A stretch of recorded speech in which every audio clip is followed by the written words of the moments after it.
This is the squatter song. I want to dedicate this to all the Okupas occupying space rightfully theirs.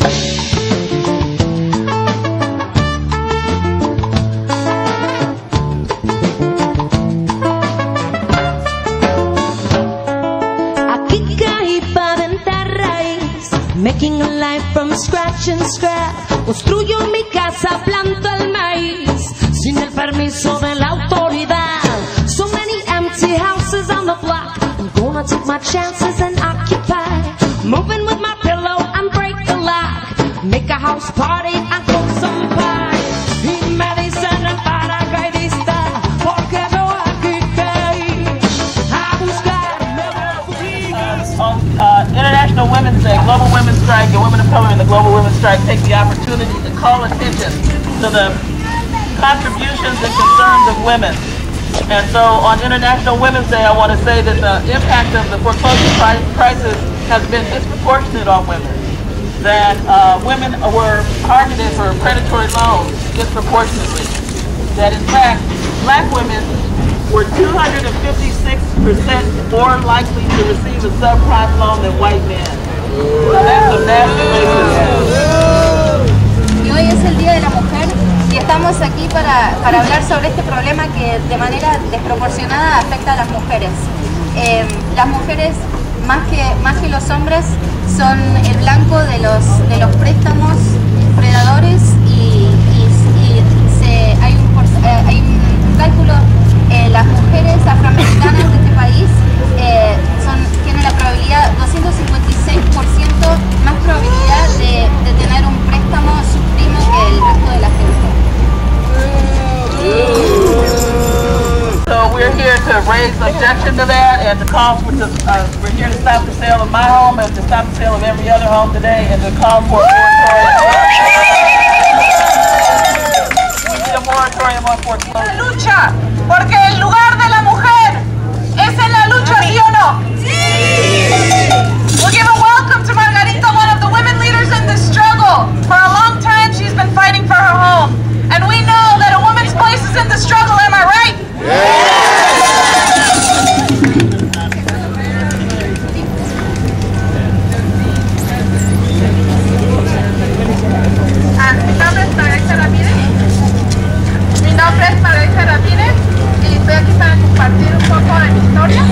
My name is Margarita Ramirez and I'm here to share a little bit of my story.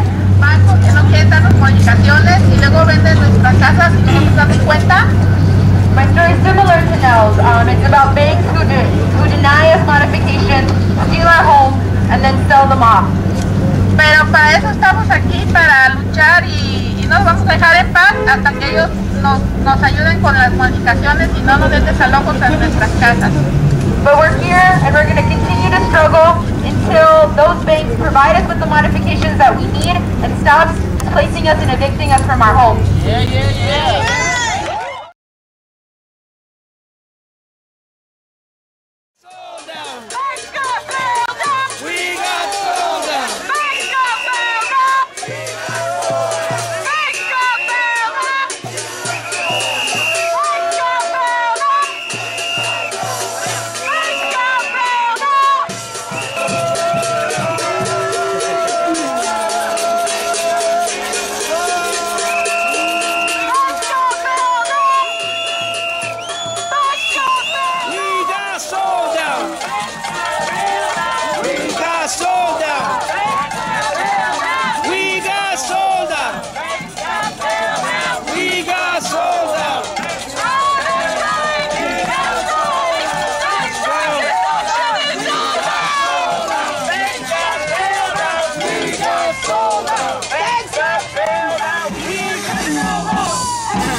We're keeping our home because Chase has not been willing to work with us.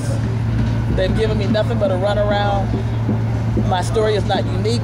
If you've talked to other people who are facing foreclosure, there are homeowners facing foreclosure here who I've been working with and some who I have not been working with who've got nothing but runarounds from the bank even though they take billions of dollars in bailout money.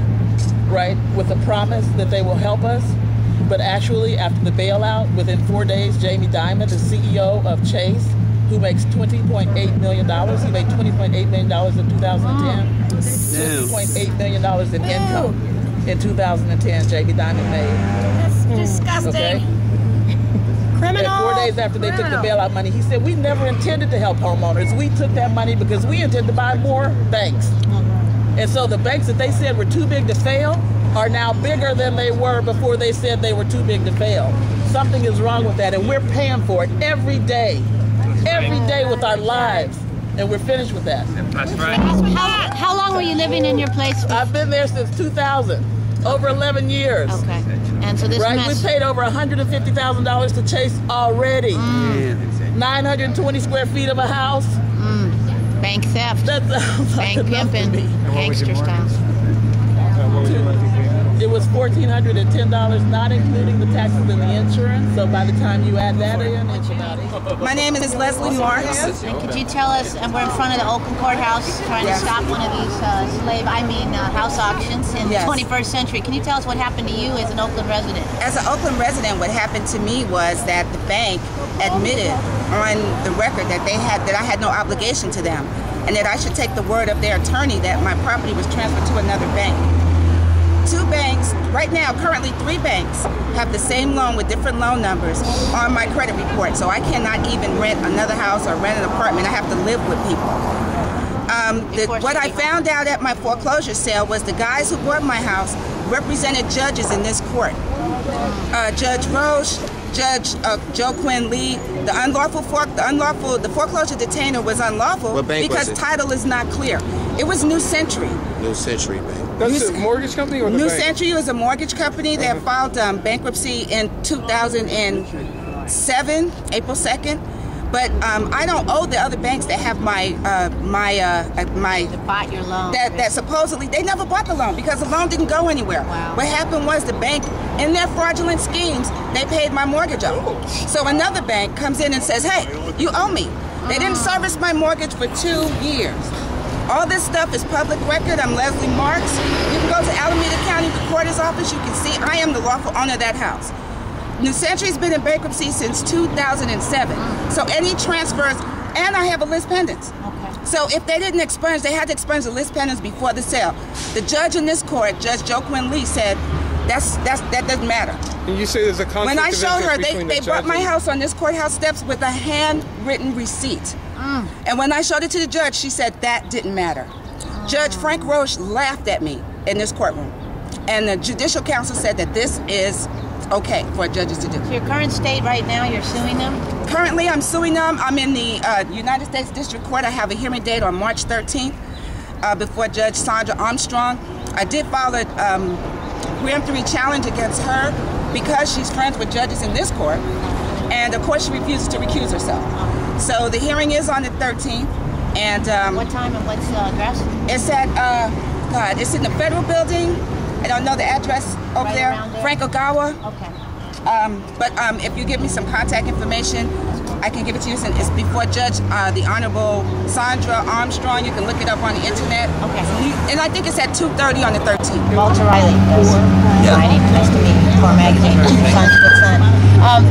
So you know that we were sort of able to stop them from the auction today. But do they have to have it on the front steps? What's the whole? Is there some weird history with that? You know, they've always had them on courthouse steps across the country, in my understanding, but I don't know what the rules are. I believe they could probably go some other place. It's private auction. Okay, so it is private, because my understanding of the code is it has to be in public. I don't know. Well, public is one thing, but you can post public in any place. But you can't do it right now. Right, it has to give notice. It should be given notice, so it's postponed. My understanding is that they tried to go inside and the police didn't let them go inside. Right. The deputies, at least the sheriffs, would say the ones who run the courthouse. So the deputies didn't let them inside, and that's good. Because had they allowed it inside, it would have been close to impossible. Loud demonstration. Okay, all right, beautiful. So I guess maybe we won. This is we have to, claim this. Okay. The cabal says, tell no lies, claim no easy victories.